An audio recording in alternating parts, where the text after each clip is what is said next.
Thank you for joining me today on Good News with Twanda Black, where we're discovering some of the most inspiring trials to triumph stories and empowerment moments. Call up a friend and let them know it's time for some good news. Hello and welcome to Good News with Twanda Black. I am your host. We talk to folks from all over the world, all walks of life, about all different things, but it's all good news. So enjoy this next interview.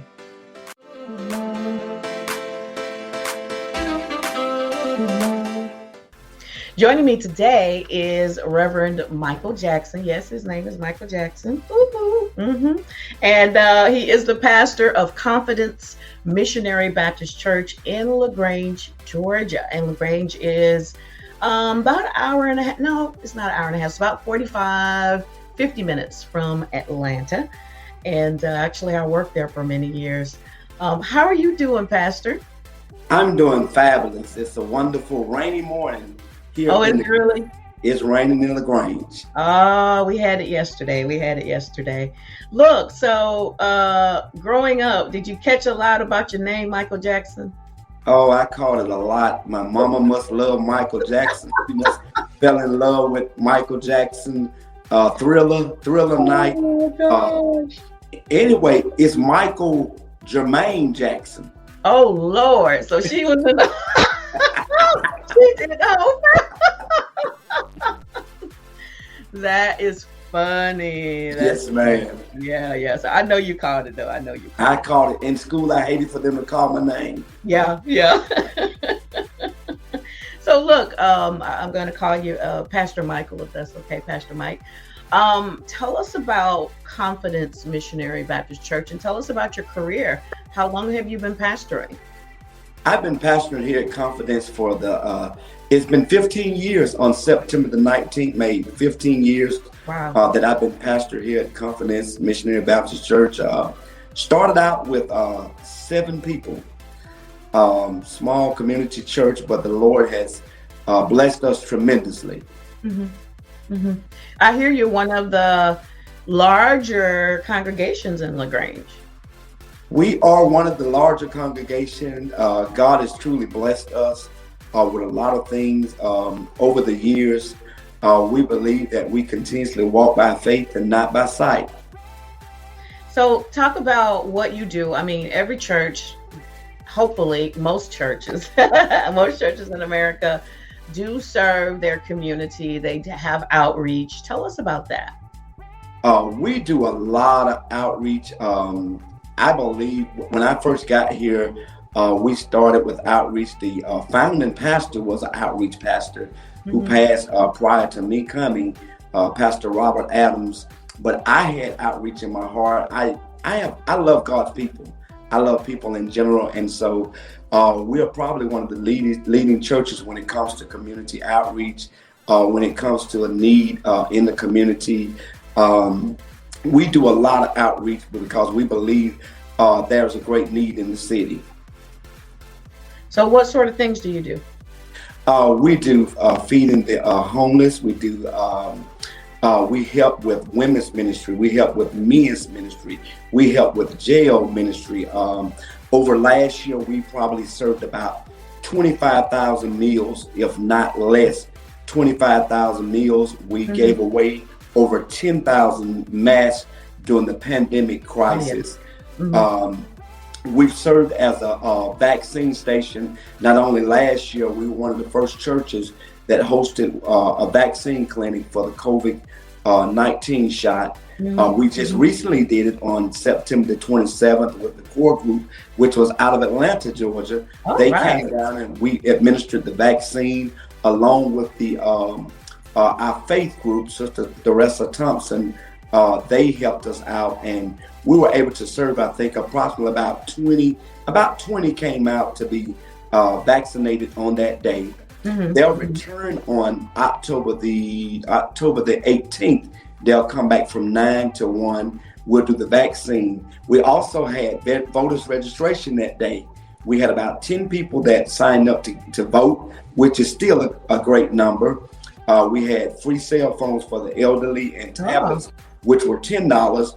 We probably had over about 50 people that got cell phones, about 20, 25 people that received tablets on that day. We believe that the church ought to be a one-stop shop, that they ought to get everywhere. And we try to set it up that they can receive those resources. On the 18th, when we do the vaccination, we'll also have Clergy Appreciation Day. As you know, it's Clergy Appreciation Month throughout the nation, and the names have not been told yet, but we'll honor some of the living legends, some of the older pastors that's in the community. We believe in honoring them because I believe that they paved the way. And so I'll honor some of them on that 18th by way of having we'll have a luncheon immediately following the vaccine. okay. So now we're going to come back to that, but talk about how you got through, how you and your congregation really worked through COVID last year. Did you shut down? Were you able to have service? Did you do everything virtual? How did you work last year in the COVID environment? Last year, we were able to work through the COVID environment. One of the ways we were able to work through it was we shut down for a couple of months, if I'm correct. And we had what we call live stream service like everybody. Facebook Live, we did it. My daughter, who's a singer, some of the praise team came out. I wanted them to practice social distance and to be safe. We would open up, we would do a song, we would have service, live stream, and we did that for a great, probably about 3 to 4 months. Mm-hmm. And then we began to pray and fast and say, how can we get back in church? Because people are getting accustomed to it. That we don't have to go to church. We just do it Facebook, and the Bible said, forsake not thy assembling of thyselves together. So we have to, grow together. And so we put in some precautionary measures. I have a nurse, have a young lady that's a doctor, and they're strong on making sure that we're safe. And so we met, we set up some guidelines of re-entering the sanctuary. We set up social distance practices inside the sanctuary. We had masks. We have a temp check even now. Yeah. We have hand sanitizer. Yes. And we try to watch the numbers as they come in. And since we went back, I'm probably thinking we went back last year. We probably came back in probably right after my anniversary. I didn't want to go in leading up to the anniversary. I think we came in for the anniversary. I think it was October or November when we came back in the church. And we've been in ever since. And we've truly been blessed as a church. God has graciously blessed us that nobody has been sick or nobody has had to deal with it. If they came in contact with it, it wasn't by way of the church. And we practice it. When we leave church, we exit by different doors. We exit by rows. We can't touch your neighbor, grab your neighbor. I know, hug your neighbor. Now we just say, wave at your neighbor, tell them, hey, how you doing? And so that's how we do it. But we still have a wonderful time in the Lord. And so we've been able to do that. And we've shared that information with other churches, how we were able to open back up and establish. For those that don't want to come, I don't pressure them. I don't make them feel any different. We still do our Facebook Live. I ask them, if you can't come to worship, at least come to worship on Facebook Live. And some that we have Givelify, so they give through Givelify. Yeah. And so they have a way of still receiving the word. Our Bible study is on conference call. So we do that every Wednesday night on conference call. Sunday school has recently came back, or we call it Sunday Encounter, is what I call it, because we ought to have an encounter with the Lord. And so we just came back to that, and it's been wonderful. So, and this is just off the record, personal kind of question. What did you learn about yourself as a leader and a pastor through last year, through COVID-19? Through that whole environment, that process, because it's something we never experienced before. And I know most pastors, they love their congregations, and here they are separated, sort of. in a way, physically from what they love. So, how did you deal with that? What did you learn about yourself? I learned that transparency is a key. Mm-hmm. You have to be willing to change. You have to be willing to operate differently. One of the things I learned that if you can handle pressure as a pastor, how to handle different avenues, because we couldn't come in contact because I had people that were elderly. My way of working with them was for our elderly, we would drop food bags off at their door. We would have a team that would constantly check on the elderly. The disciples, we have what we call like a robocall. I sent out morning messages, and I was sending out more then than ever by way. And if you got it, you would respond back, and no one could say that they didn't get it because ministries would spread it out. I learned for myself there's power in prayer. I learned for myself that there is a God, that God is able, because it was nobody but Him that was able to keep us and keep me. But it showed me how to operate through it, because I've never been in a pandemic. That's right. It showed me that tough times, we're going to go through tough times, but tough people last through tough times by having God on their side. And so it taught me a lot. It taught me how to pastor. It taught me some other areas of pastoring, because never been there, the people hadn't seen it. And then we lost some disciples passed, not from COVID, but during that COVID season. We couldn't come into church. Right. Families would call and say, Pastor, we want to go. No, we can't. And I would have to pull out the CDC guidelines to say, this is why we can't do it. I don't want you to think that we're not just having a service here. And so it taught me a lot of things during that pandemic, but it helped me to grow also as a pastor. But it also showed me something else, Twanda. It showed me where our hearts is. Just because we're not in the building, I tell the disciples this every day, just because we're not in the building, the church is in you. You don't have to be in the walls all the time to be in the church. And so we are the church. And so it showed some true disciples. That's what my pastor says too. Because it showed who was who. It showed who was who, because now you can't be seen on Sunday. Now you're not in worship. And so it showed the difference, because nobody's calling your name. Yeah. Now it's just behind the scene work that's transpiring. I know also that you are the chaplain for the sheriff's department there. When I was working in that area, they are just great in that department. What's that experience been like? Because I know that law enforcement are first responders, and we lost all over the world. We lost so many in law enforcement, and some of our first responders. We lost a lot of folks. Well, Twanda, I tell you, I started out as a chaplain with the police department over 6 years ago. Been one of probably the lead chaplains again. I was inquired to take over one of our senior chaplain. He moved out of state, and the opening came up, and they asked, hey, Pastor Jackson, this is something that you'd be interested in. I became the senior chaplain. Well, I was going on multiple calls because we had multiple issues. The sheriff department reached out and said, hey, will you join our team? So I made sure with our chief that, hey, is it okay? So I do dual roles with both of them. It's been a blessing, because a lot of those families have joined the church. A lot of those families, because they know me, Michael Jackson. They can't forget that name. It gave me a time for people to see a different side of the pastor, because they know most of the time when you call, they can have that one-on-one relationship. Right. And we have an understanding. A lot of times families will personally request, can Chaplain Jackson come? Can he make it?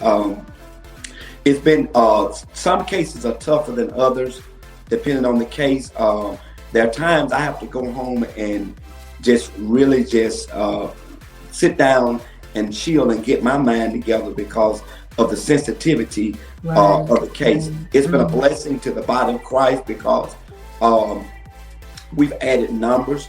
People have literally joined the ministry simply because you were there for their family. Mm. Mm. I've did the services of a lot of calls that Mhm. I've been on. Mhm. Mhm. And when you say chaplain, the chief, the chef here, they have been so phenomenal. The department appreciates it because it allows them to work, but it allows us to pray for them when they're going through because it's tough out here. Right. All law enforcement is not bad.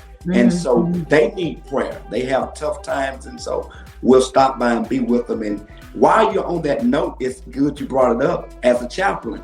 Guess where?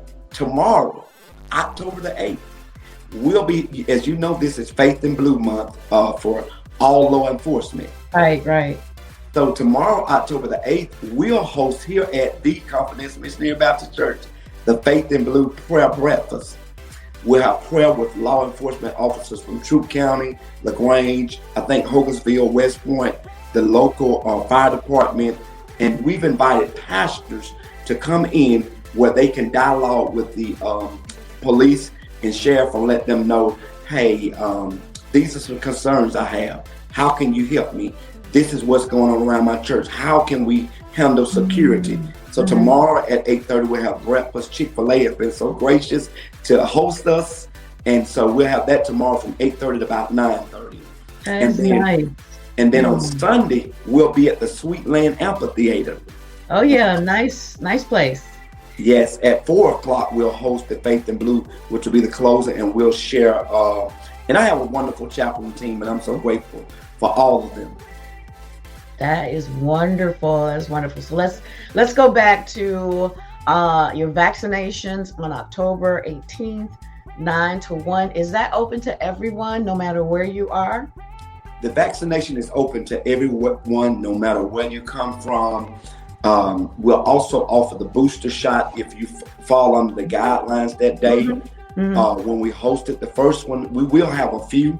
If they are first-time comers that day, we gave away a $50 Kroger gift card. And so if you came for the first time, you get a $50 gift card once you receive the vaccination. Hey, we can all use some grocery. That's and right. So we'll have that and the booster shot on October the 18th.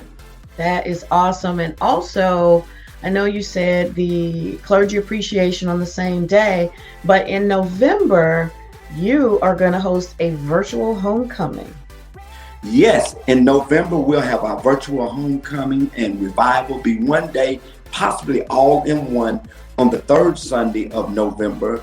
We're kind of tying it together, how we're going to, the speaker-wise, either we're going to bring in a guest soloist, maybe Dottie Peoples, if we can get it. We're looking forward to having a wonderful time where we can just come together, still practice social distance, but yet we'll still, we're going to have that because I think we need to celebrate together the great things that the Lord is doing. And so we'll have that in November, which will be a one-day, one-night revival, homecoming, and church anniversary. We'll do all that in one. All rolled up in one. All rolled up in one. That's pretty awesome. So on the vaccinations on October 18th, tell us where to meet you. October the 18th, meet us here at the Confidence Missionary Baptist Church in the rear parking lot. You can enter off of Glenn Robinson Drive, or you can enter off of Colquitt Street. We're here at 705 Colquitt Street, here in the great city of LaGrange, Georgia. We'll be here from 9 to 1. We're normally already set up at 8 o'clock, and we're prepared to go about 8:30.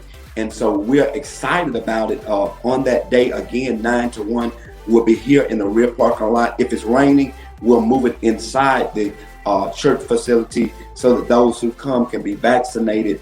I also have something else to wonder. November the 20th, we're still waiting to give away, if the donation comes through, 300 turkeys. All right. We're looking to give away turkeys for families that's less fortunate. And so I've been talking with Tyson Food, haven't had a response yet. They gave us a truckload of chicken a year ago. And so we're trying to partner back with them to give away some turkeys. So if you know somebody with the turkeys and the ham, we'll pick them up. We got 18 wheelers. We'll come and pick them up Right. because we're going to try to be a blessing to the community and those that are still facing hard times during the pandemic. Absolutely. And we'll- Absolutely. And tell folks where they can see you since you're still doing virtual, although you're doing person. Tell them where they can see you. What is your social media? My social media platform is CMBC LaGrange on Facebook. You can see us there, and it'll log directly to our Yahoo page.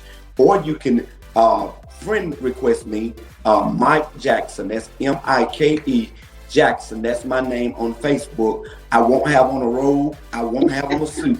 I'll be casual, but you can remember this face. That's Mike Jackson on Facebook. And then if you want to donate to any Thanksgiving giveaways and different things we're having, we have our church information on there by way of Giveify. All right. All right. Well, thank you so much. Looking forward to seeing you on October 18th for your vaccination day, 9 a.m. to 1 p.m. And we are so excited about all the things that you do in the community. Thank you so much for joining us. This is Reverend Michael Jackson. Cannot forget that name. Confidence Missionary Baptist Church in LaGrange. Thank you for joining us, sir. Thank you so much for having me, Twanda. Thank you to the station. We've truly enjoyed it. Again, to Bruce Griggs for the connection. We're grateful for it. And we thank you for all that you do. And we look forward to working with you in the future. Amen. Amen. Bye-bye. Bye-bye. Thanks so much for joining us. And to be a guest on the show, you can email me at twandablack@thepgnetwork.org or goodnews@thepgnetwork.org. You can watch the show via PGN TV and all your digital streaming apps, or visit pgntv.org. Hey, we'll see you next time with some good news. God bless you.